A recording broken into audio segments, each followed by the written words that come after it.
Thank you very much, Jerry. I join you in very warmly welcoming Janet. One thing that I know you're very concerned, and I'm very concerned about, is the disproportionate impact of this crisis on women, on young people, on those with low skills.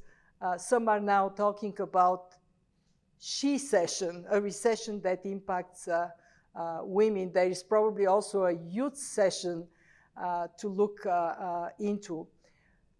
How do you see us stepping up in your work, me, myself, at the work of the fund, to make sure that we do not lose progress made on gender equality, and we push forward for dealing with inequalities of any kind as a positive outcome that can come from this crisis? When women are introduced to economics, and often that's a very important question. Thank you, Kristalina. I think it's absolutely tragic, the impact that this crisis has had on women, especially low-skilled women and minorities.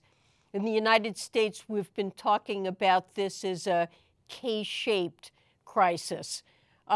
People at the top of the income distribution have continued to do very well, and people closer to the bottom who have been really struggling for a long time in the United States and many other countries, have been the hardest hit. It is an extremely unfair thing that's happened. I walked in the building, looked around, walked out, went and bought a dark blue suit. We're really concerned about scarring, permanent scarring from this crisis.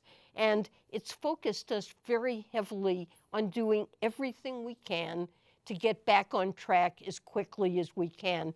So President Biden, I'm delighted to be part of this. We're hoping that this week a large pandemic package is going to be passed in Congress that will, really I hope by next year. I think there's a prospect that with an all-out effort on vaccination and reopening schools, that we can really get the labor market back on track later this year or next year to, avoid what we had after the financial crisis, which was almost a decade before the economy ever got back to full employment.